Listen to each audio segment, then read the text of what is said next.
and Bill and them getting ready to go to school, he'd have breakfast with them, and then when his brothers and sisters got, he'd have Was breakfast. well fed. He always had there. He just didn't, but had to sit and eat with them. Stephen, And then when he went to school and he was in the first grade, that tree sitting right out there, that shrub tree right there, Yeah. he got that for, and everybody in that class got one of those trees. Yeah. Very cool. And I thought about it was a 3 years ago,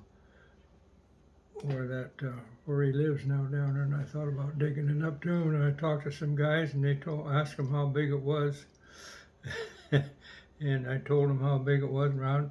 He said, "Well, them trees particularly have just as much roots in the ground as they got green on top." Wow. So Wow. that's as far as that went. Yeah, good luck. Good luck. Well, I thought one thing we didn't cover hardly any of yesterday, Bill, was your logging career. Yeah. When did you start logging? Um, Well, actually, we hit probably the start of it when you were yarding for your friend's dad. You were clearing their ground. yeah. Beyond that, when did you start? Well,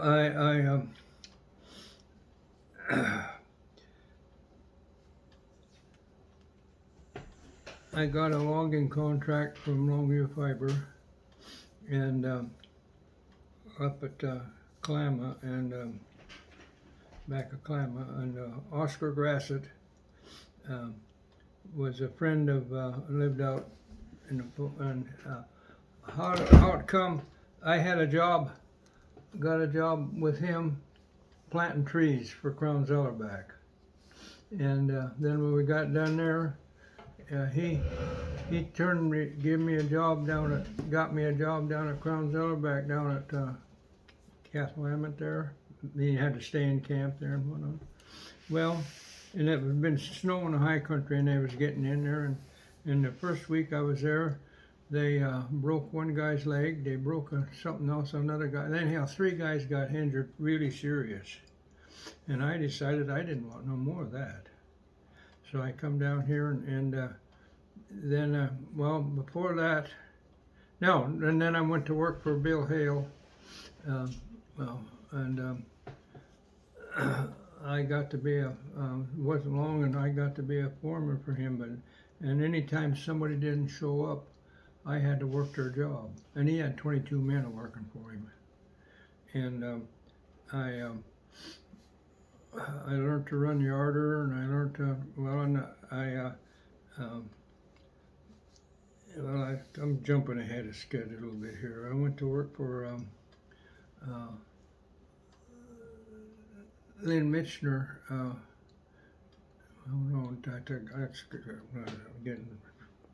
I worked for Bill Hale for a while, and then I got to run a cat. When was that? What year do you suppose that was? Any idea? It was before Gene and I got married. Oh, okay. And I can't. And then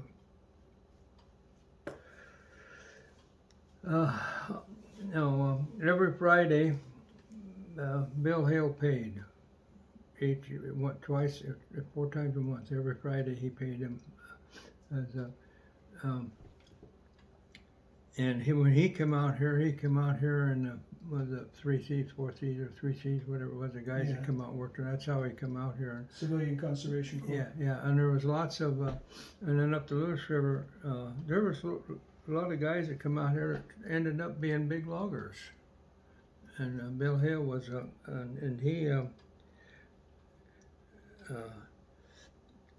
and I did all kinds of jobs there. I even loaded logs a little bit, but that wasn't my favorite thing.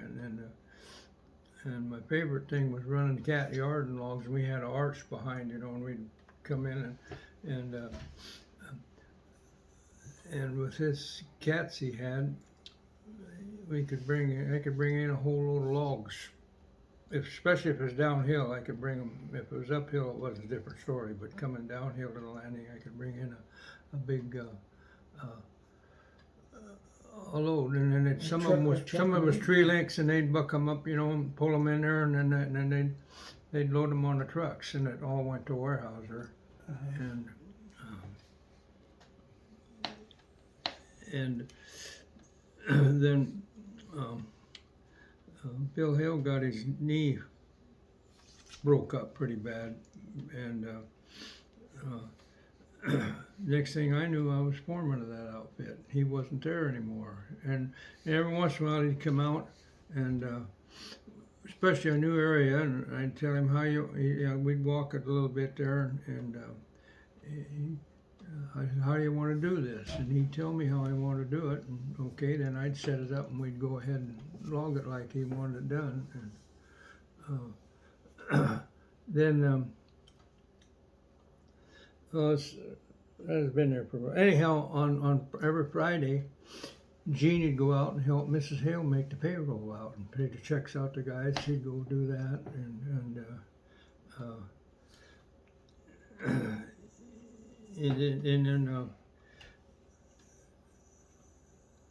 I was down there with oh crap, I can't think of his name to save my own soul now. I lived up Rose Valley there. Anyhow,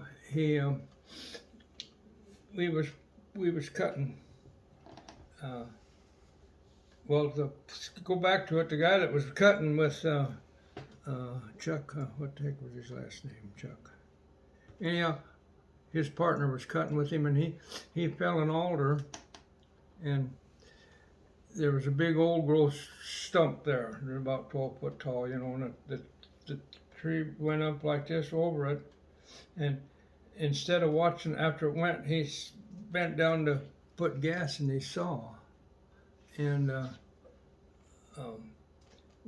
alder went kind of up over the tree, and then it slid down, and it come down off, and it hit him right in the back of the head and the neck, and drove him right in the ground, broke his neck, and drove him in the ground.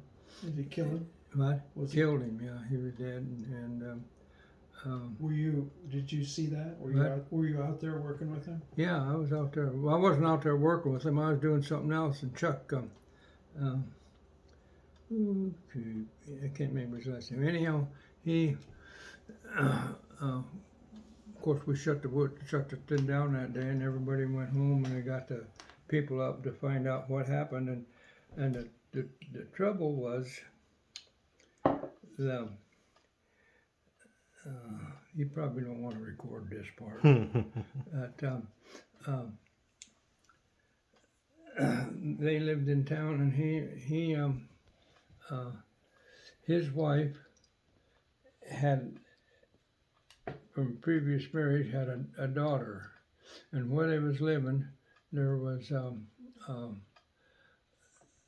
in this area there was a guy that had two sons, boys there about the same age as the daughter, and the next thing that they knew, the girl was over at their house in bed with the boys, and so his wife went over to talk to him about it, and the next thing that he knew, she was in bed with the old man, and if I'd have known that, I'd have took him off the cotton job, because his mind wasn't on his work, and that's how he got killed. Yeah. And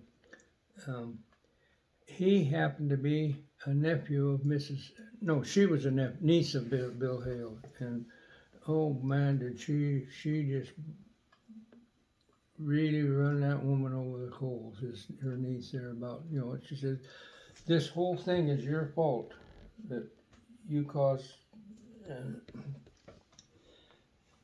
him, and anyhow went on, and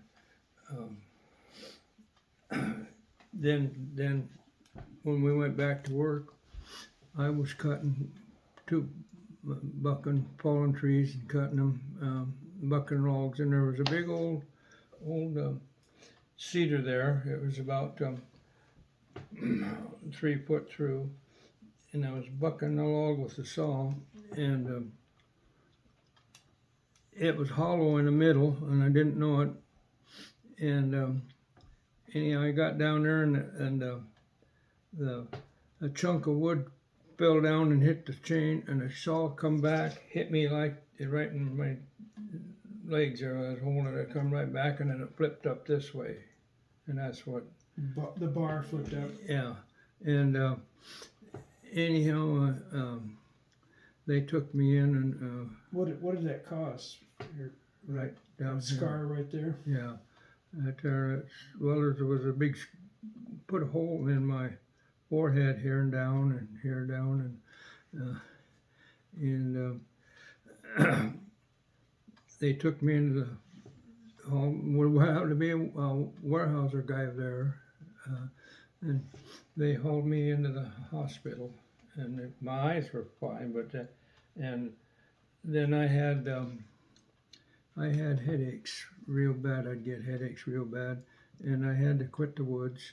And Bob Cade was working down at Stoward in South Kelso, and they was taking great big rolls that come off of paper machines and turn them down, and then they make a rubber thing and vulcanize it back on, like back to new. And he put me there, and I worked there for a year, and it got to be at the last there. And every time I didn't happen to do, I'd have the door open and I'd stand there looking outside, And so anyhow, and the doctor down in Vancouver, I'd been to doctors in Seattle. I've been doctors all over because these headaches was coming and giving. And this doctor in Vancouver, Bruce Bell. Yeah, found a thing to give me a pill, and it could control if I had to feel a headache coming. I'd take one of them, and there you go.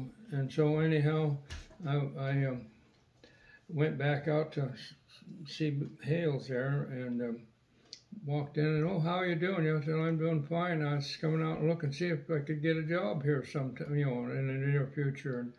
And Matty Hales, he looked at me, she says, be here at 8 or 7 o'clock in the morning, ready to go. No, 6 it was, 6 o'clock, because we had to drive up there. And I went back to work for them, and I stayed for them for quite a while, well, a long time. And then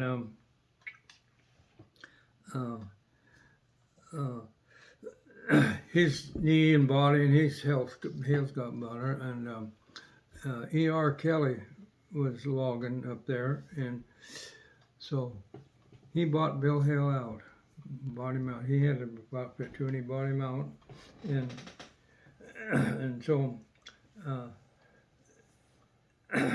he bought everything, bought the whole outfit, and I was working for him, and we'd go to a job or something different area, and how you want it done. And he'd say, well, I want this, so okay. So I started to get the crew laid out doing that. And every time a truck would come back, there'd be a note from Kelly wanting to change something. And that went on for about 3 months like that. And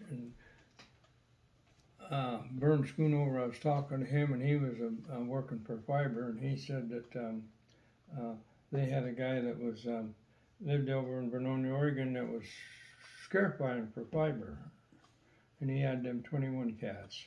And When you say 21 cats, what kind of a cat is it? 21. Alice Chalmers. Okay. And I went to work for him, and then he found out I could work on them. Every time mine would break down, I'd fix it, and then they'd call if there's something that we couldn't do, they'd call a mechanic out. But I'd have it all tore down, ready to go, so he bought me a truck to drive, tools and everything, and the only time I ever saw my cat when it was broke down, and he had 4 of them. Because you were just doing mechanic. Yeah, and I was working for him, and then when I get a big job, I'd get it that tore down, and then when they put it back together, we'd get a mechanic from Portland to come out and put it together. And the reason we had him put it together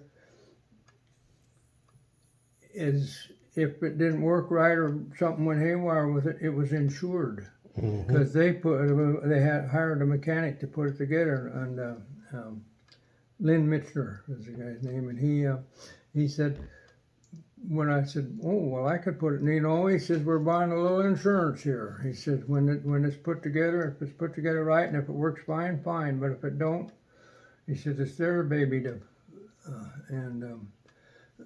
so all the time I have our cats and everything when we was working, I kept that in mind too. We always had a man from cat, and then we'd be working away they had some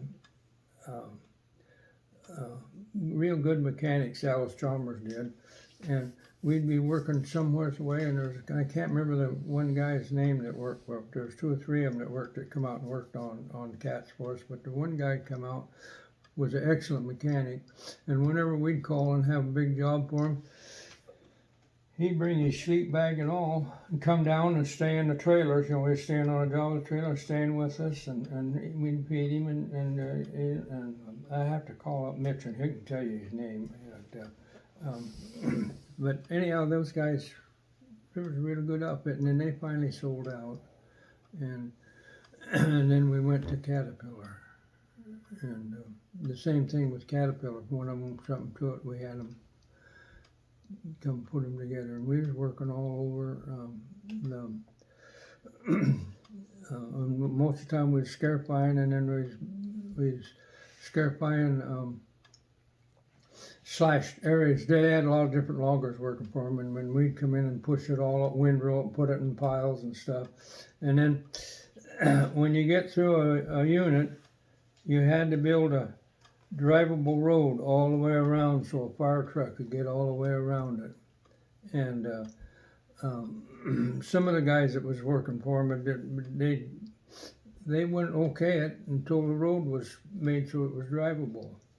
And our roads, we build a good road all the time, and it got to be that every time fiber turned in for one of the units, we did it, and the guy that was running the outfit say, who built the road? And they'd tell him, we built it. Okay, and he'd sign it. He wouldn't even go look, but outside that, he'd go look, because he knew it would be drivable.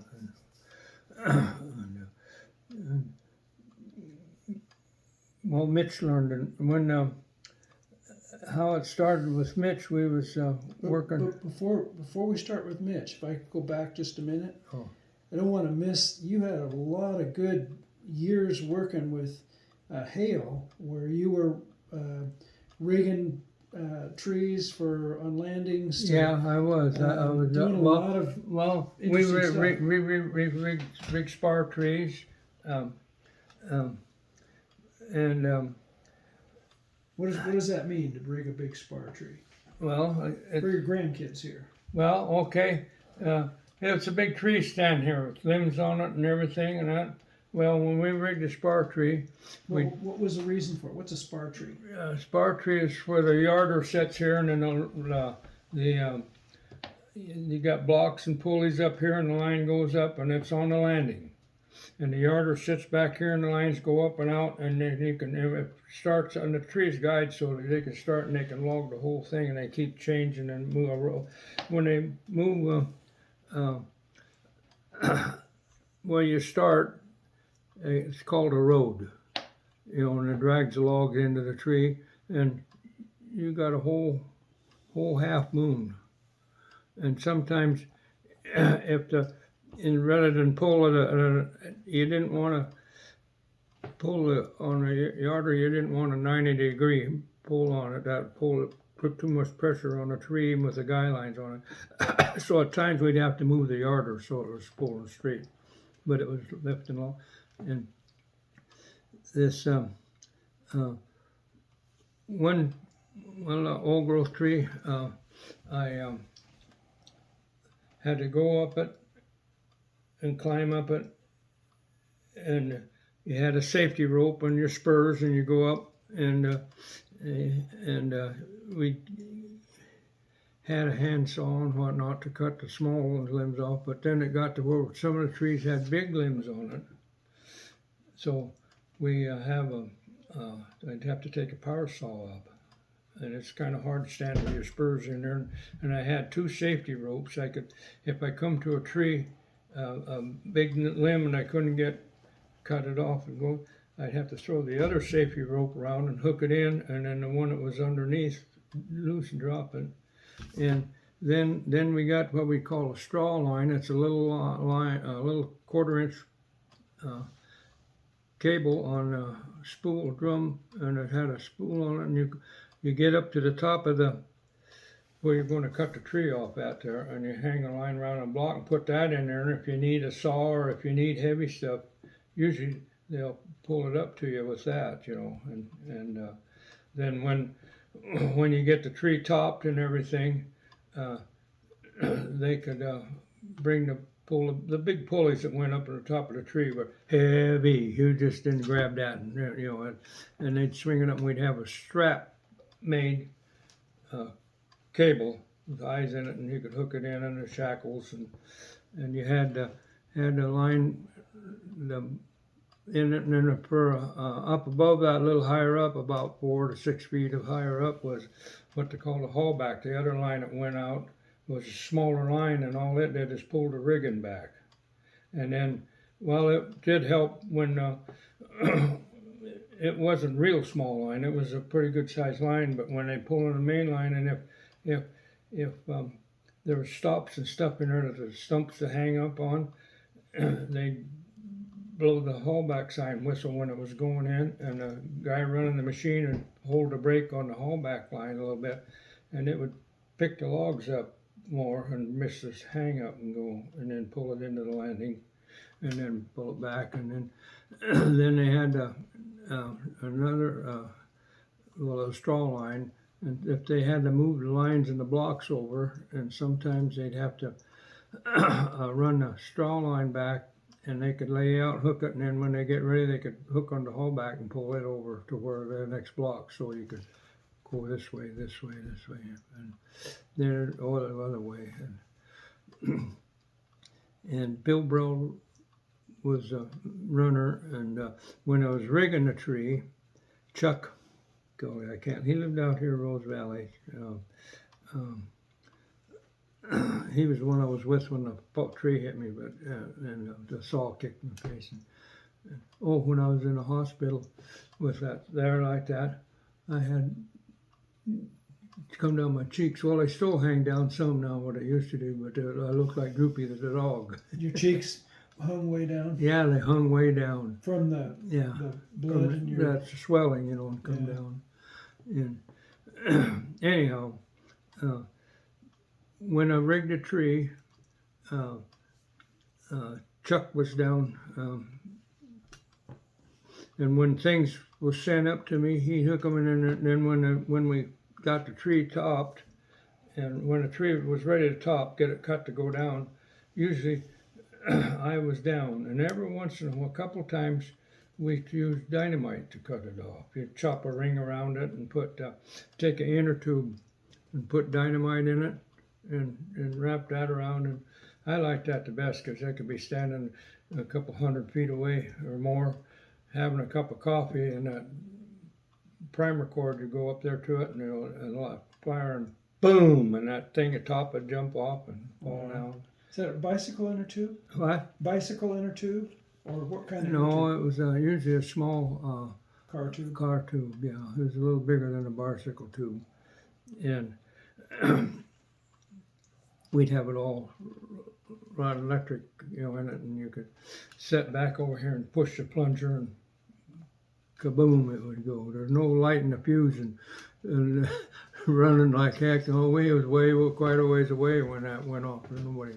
Did you usually have to do the rigging on the spar trees? Yeah, I did the rigging on the spar tree, and there was times when we needed another spar tree that we cut the tree, the spar tree we had, move it, and then you had to build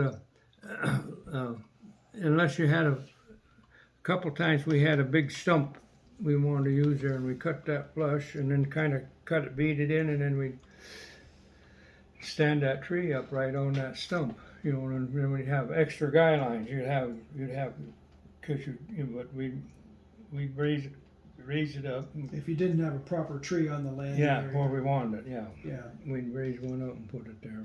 Didn't you move some while they were still vertical? What? Yeah, we moved a few vertical.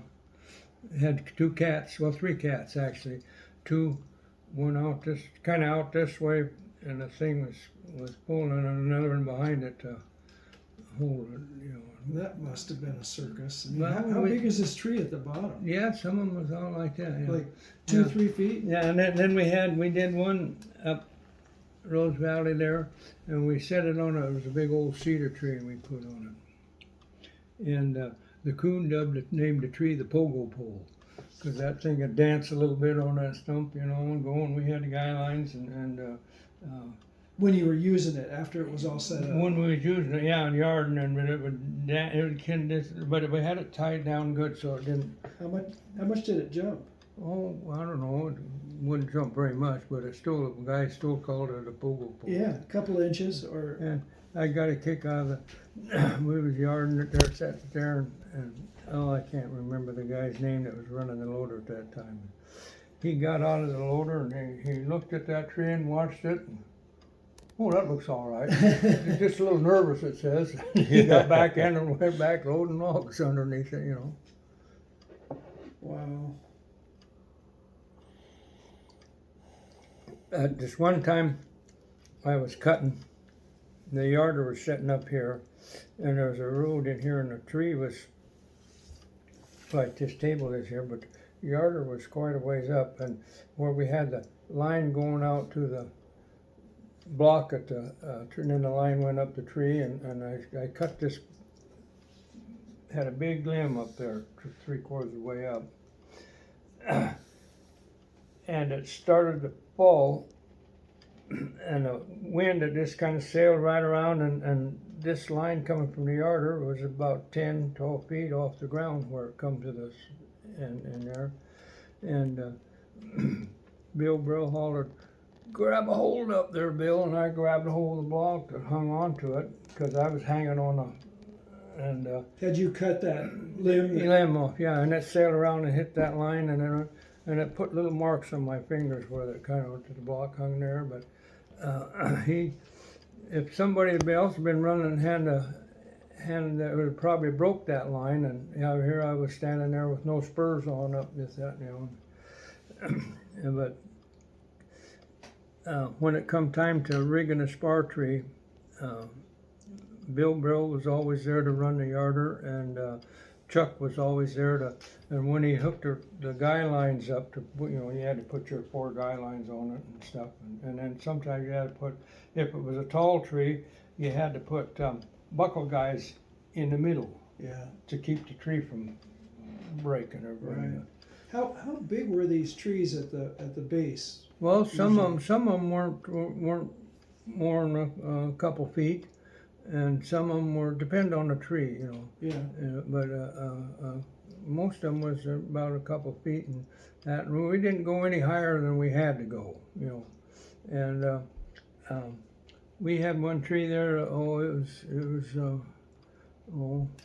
about 30 inches on it, but the tree had rigged up, and Bill held drove up in his pickup and looked at it, and we was logging down over the canyon there and whatnot, and quite a ways out. We was going way out, and Bill, he said, "I think we should have some buckle guys on that tree," and so anyhow, I can't remember the kid's name that was running the cat, and we had some guys there, and I went up the tree where the buckle guys are supposed to be, and we were yarding logs with it, and if the safety man had come out, he'd have had a fit, because we'd had to shut the logging down and just get that. Well, we got up there and they'd pull the guys up and I'd put them around, and then every time Bill would start yarding logs, I'd crawl around to the back of the tree.